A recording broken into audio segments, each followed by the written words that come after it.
it just keeps flashing off and on. All right, we're back on the record again. We do clerk of the court first, since it'll be the easiest. Okay, Is that okay? Yeah. we'll start with clerk of the court, and then we'll come into the district court, okay?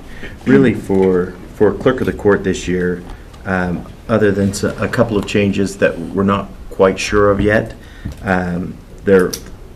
we'll just ask for raises for those people, as the commission has heard a million times today and yesterday. So we'll look at those. There might be a couple of regrades, but we're not sure where those are going to land yet. One way or another, I'm pretty sure that we're going to save some money in there pretty substantially. So. And just like we've told everybody else, is, You've heard a million times well, today. Yep. if we're changing certain people for certain reasons, let's Right. put it in their job description and clarify it so that it's just plain and simple.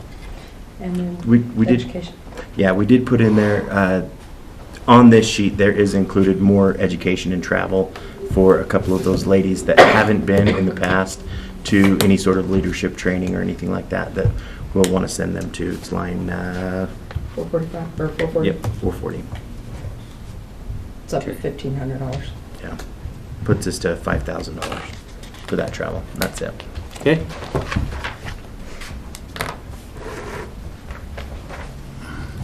District court won't be as easy. No. Okay. Am I missing it? There, okay, clerk of the court, district court, all right. Again, for the record, Kerry Hong, trial court administrator. Rod Naus, Administrative District Judge. Thank you for the time. Here to discuss request for FY23 County District Court Fund for Bannock County.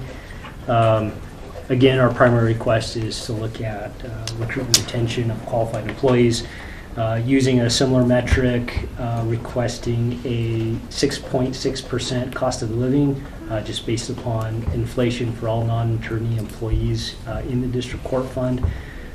Also asking for a step increase, so an aggregate increase of 7.95% for all district court employees other than staff attorneys. We'd request that staff attorneys just be kept in line with whatever's being done with deputy prosecutors, deputy public defenders. I know those positions are coming out of other budgets, but we've always been thoughtful to try and index a staff attorney who is licensed to be paid the same as a as a deputy public defender, deputy prosecuting attorney.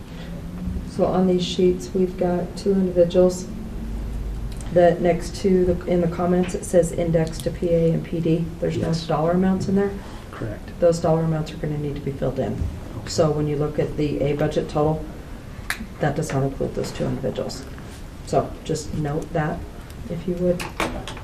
And we have typically budgeted, so we have in the district court fund, staff attorneys are 14s and 16s. 14s are non-licensed staff attorneys or law clerks, and 16s are licensed. And I think we budgeted at the 16 level because we would just be submitting a salary rate approval form if and when that non-licensed person passes the bar. Okay. Or if they don't get someone licensed, then, but we're erring on the side of having more money than not. So both of these will be budgeted at a 16. At this point, there's not been a decision to change attorneys' wages. So we'll just err on the side of putting these at 16s right now, because that's where they're at right now, right? So we'll just, if we're not regrading the PA, PD spots, Okay. we just want to, for equity for these kind of positions, we know that this is, there's, they're more peers than separate function, even though we have differences. So if you were to take the current salary amount and then add the 7.95, that's what those would be. But we'll get to those. Besides asking for, requesting from the county to address employee compensation, we'd also like to request in the next county FY capital funds to remodel a magistrate courtroom. I have a multi-year plan that I've submitted for a work session to talk about 2 magistrate courtrooms and some other changes in space, potentially freeing up the arraignment courtroom on the first floor for a county function. But we'll take that up when it's agended, not next week, but I think the week after in a work study session. But that plan is tied to, bless you, a $60,000 capital request in FY23 to remodel a courtroom. And that's based on numbers that Dan Kendall has given to me. It would be to look at, these funds would be used to remodel Judge Jarman's courtroom. I believe that's courtroom 320 on the 3rd floor. I think some of you are familiar with the challenges with the existing configuration and the bench that's built for a different size person. So we want to address both that and then also make it ADA accessible up there. We're also asking for a nominal amount to subscribe to for a text notification services. It's called ecourtdate.com. Adam helped us, Evie and I, identify this. The reason why we're asking for it in the district court fund is it's a hearing reminder system. So if you've gone to the dentist and they've sent you a text notification of your upcoming appointment, it works in a very similar way. It feeds off of the data in our case management system. And persons would get at a 3-day and a 24-hour before notification that your hearing is upcoming. We've, in jurisdictions that have implemented this kind of text reminder system, the number of continuances have gone down at a significant number. And we'd also like to use e-court text notification on court financials. So when folks are on a payment plan, they have a monthly payment date. Those same jurisdictions where they've applied this approach, these nudges approach, on financials, they've seen a significant increase in payment when folks have received a text notification that their upcoming due date is there. Our bid for that is $2,500, or the bid that the vendor gave us that Adam helped us identify. Other than that, a couple things that we're tracking, kind of big picture. I did do an adjustment in this year in district court fund, and we might want to potentially revisit clerk of the district court. The Idaho Institute of Court Management, which has either been canceled or been held online for a number of years now, is back in person this fall. And so we'd like to support as many of Jason's deputies who can attend to attend that in person. The state will pay for the first 3, but there's unlimited after that, as many as we can spare who can attend. And so it would be a Monday, Tuesday, and return on a Wednesday in Boise. So there's increased educational requests in district court fund for those judicial assistants, and then hoping we can also find funds within the district, within the clerk of the district court to support those deputies. We increased that to 5,000 this year from 35. We also have been notified by the court security that our concealed weapons detector at the courthouse entrances is at end of life. I believe the sheriff may have discussed this, or have you guys had the sheriff yet? No, not yet. Tomorrow. The sheriff and the court would like to jointly discuss with the county about replacing our 20-plus year installation for the concealed weapons detector. Captain Ballard has identified a security system that has both a lease and a purchase option. The lease seems more attractive because at the end of the lease, we might not own a system that might be out of date. I see there's some smiling because there might have been some previous discussion on leases versus purchase. Leases are becoming burdensome. Yeah, well, there is a purchase option as long as we're willing to accept the risk of once we own it, and if it ever gets out of date, then we've got a hunk of plastic and computer chips that we'd have to figure out what to do. But it is a almost $38,000 annual expense, and we do expect it would create both some efficiency in terms of clearing people through security quicker. It also gives the end-use operator, it has some learning built into it, so we'd get less false positives of it hitting off of watches or other things. We're happy to discuss further with the commission along with the sheriff regarding that request. And that just is with this courthouse, the juvenile courthouse, that we're not looking at a change there. Okay. I would also, let's see, we talked about the concealed weapons detector, we've talked about the text notification.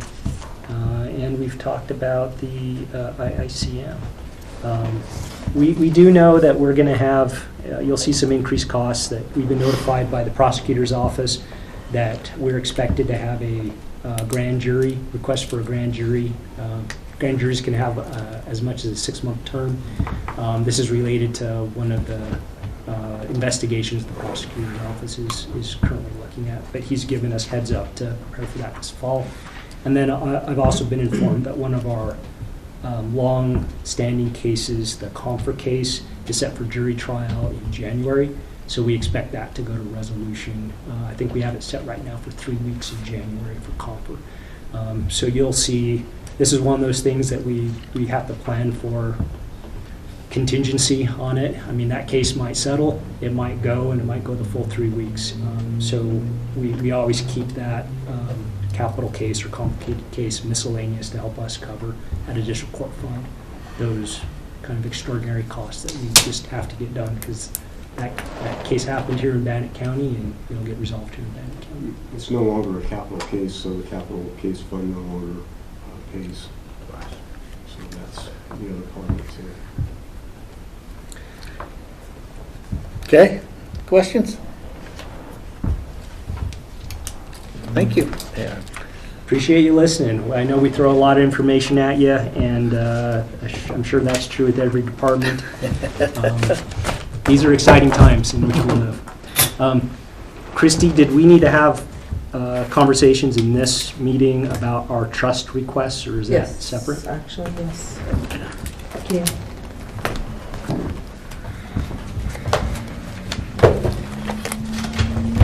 They are in the back. Carrie has a handful of these, so we go to the trusts and then just flip back. The first one is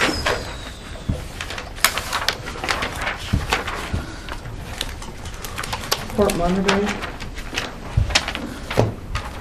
Okay.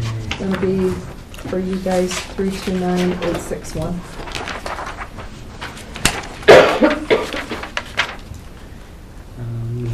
And for court monitoring, Find it. yes.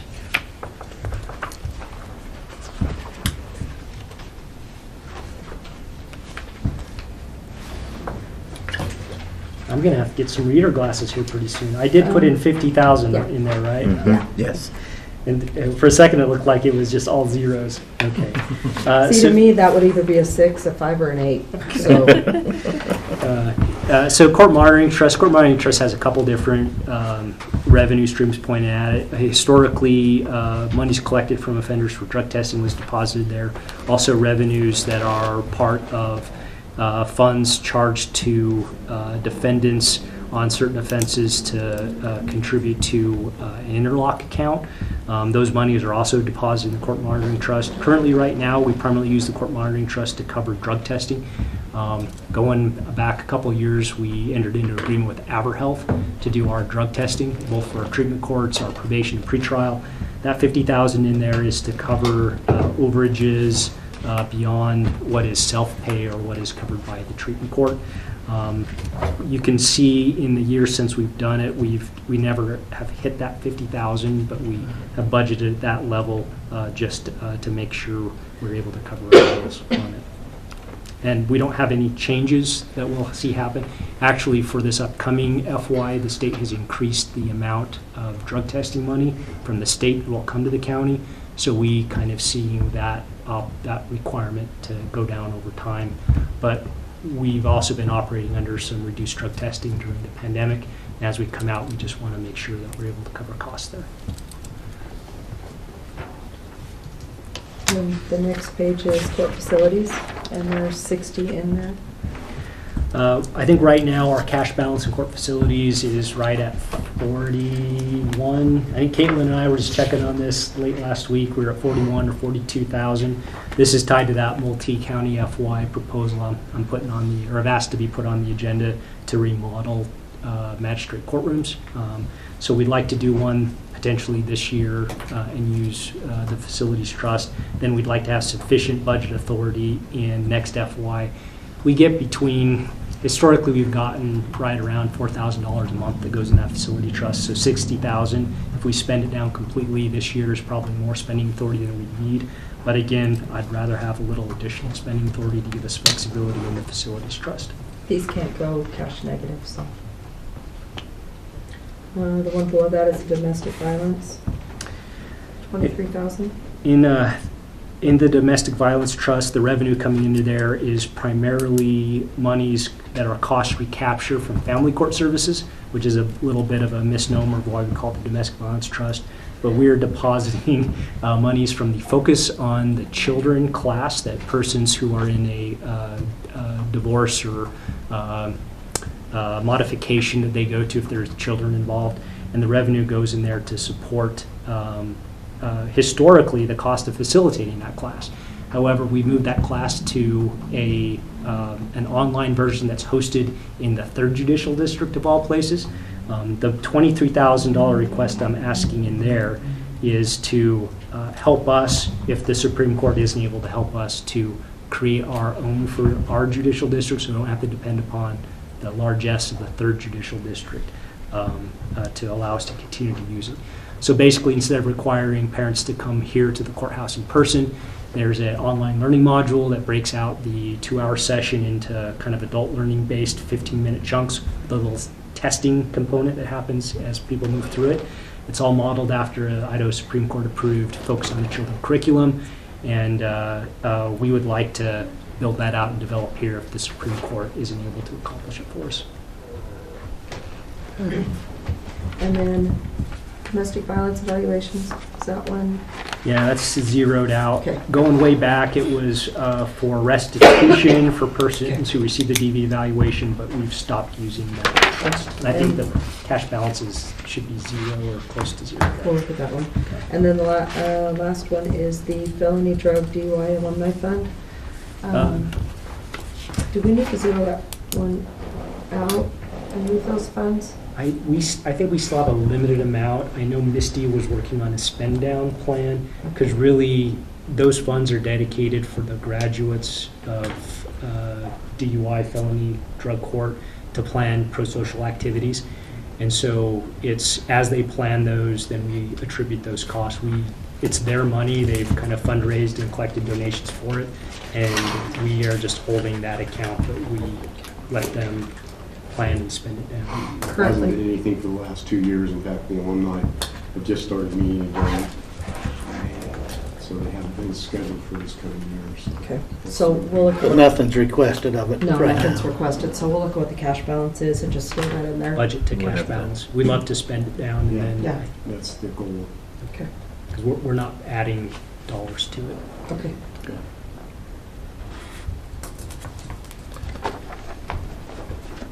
I think that's it.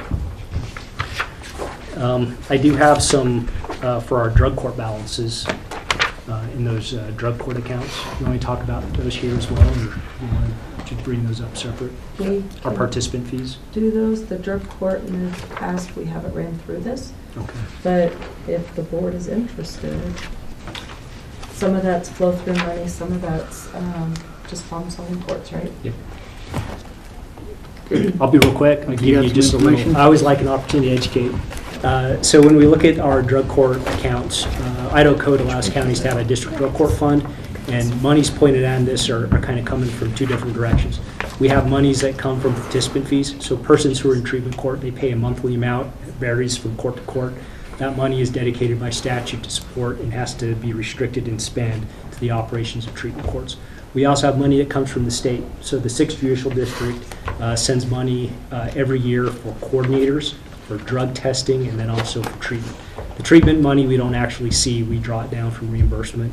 But the other monies, our district allocation is cut into four quarterly checks, and it's deposited in those accounts. Christy's watching me stumble over my 4 and my Qs. But you know what, this one is fun, right? It is fun. We have significant cash balances in all these accounts, and in my proposals for this upcoming F year, we'd like to put some of those monies into play to spend down. We have, I think, an opportunity working with one of our other counties, because we pick on our other counties too, about hosting an employee to become a full-time South County coordinator. So we'd like to draw down some of the money that we're holding here in Bannock as the fiscal agent for the entire judicial district for some of that state coordination money and some of the cash balance that lives there.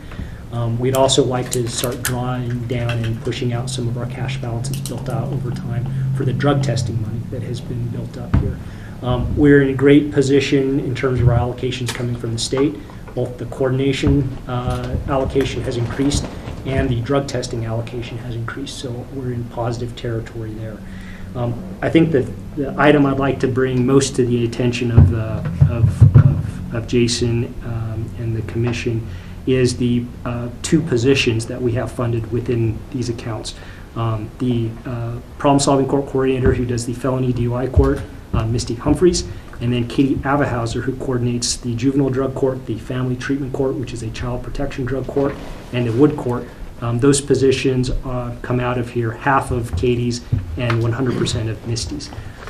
As with other positions, these positions have lost their alignment with comparables when we look outside of the 6th Judicial District. So I've requested a pretty significant, not a COLA, but a relook at to change grade for both Katie and Misty, to change their compensation to increase to a grade 10 for the upcoming FY.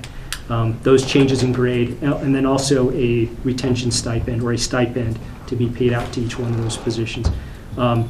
These are positions that are both 100% state funded. All of Misty's from the Idaho Supreme Court, half of Katie's from the Idaho Supreme Court. The other half of Katie comes from the Wood Court budget from Department of Correction. The request for Katie comes with the support of Jimmy Gentry with Department of Correction to dedicate Wood Court monies to increase compensation for Katie as well. So overall, if we're looking at it, we're trying to spend down cash balance, we're trying to spend additional revenues that are coming from the state, and we'd like to look at a change in employee compensation for the two coordinators running out those funds. So they're under Percy for the state, not the county? They're county. The county They're county, but they're positions stay grant funded. positions. Okay, and that's kind of my questioning is, okay, so they retire, who pays the retirement? The county pays the retirement on all these. Well, I mean, Percy will pay the retirement, but we'll do the payout of vacation sick. So vacation, sick leave, and everything else comes out of the county. Right. Okay. would it be, I mean, because we could look at this, because when we look at the PSC coordination account, the cash balance, if we wanted to set aside, calculate what the accrued liability, or give us a metric of what our prudent reserve is for an employee payout, because we would have state monies that we could budget, because we certainly don't want the county to carry a liability when there's state money on it. And that, Well- Right. so that's my question. What liabilities does the county have with Yeah. state employees? They would come out of that grant fund, or they should come out of that grant fund. So we'd be coming back, if we wanted to put in a line item there like we have in other accounts for a retirement payout, if we wanted to put in there, I'd be more than happy to figure out what is the right amount in there to pay out full accruals from state monies. Well, I think that's a conversation we need to have. I mean, No, I think that's only fair. And we're in a positive place in terms of increased allocation and cash balance to put that in there and put it into play. And if you'll get with Michelle and put those budgets together, then we can incorporate them with the clerk's recommendation and pull them separate from the grant consolidated amount. So if we did like we have two positions in there and we just calculate what would the payout be for max accruals, and that's a dollar amount to put in there. Oh, I can get you that, Okay. but I meant the overall budgets. Okay, very good. Yeah. Judge Nass, did you have anything? Judge Nass he's been career assigned to treatment courts. I don't think there's been a day he's had as a judge where he hasn't been presiding over a treatment court. It's true, yeah. Anything that you wanted to add in terms of what we're doing in these accounts? No, I think, I like your idea, and I think it's fair that we do something like that. Beyond that, I think treatment courts have become an institution in the state and this district, and so it's important that we continue to keep the best people we can in those jobs. well, we asked every candidate we had how they felt about it. We did. It's good. And Anson's going to be coming into his judgeship, and I'll be sending out some save the dates with a formal invitation. So his investiture will be July 1. And then David Cousin, who's our new Caribou judge, he's going to be July 15th in the afternoon. And then Judge Murray's retirement is June 30. And so I'll be sending all that out so Okay, anyone who good. would like to attend can be part of this. And that's about the size of it. All right, anybody have questions, Nope. concerns? Well, I'll work some of those things out.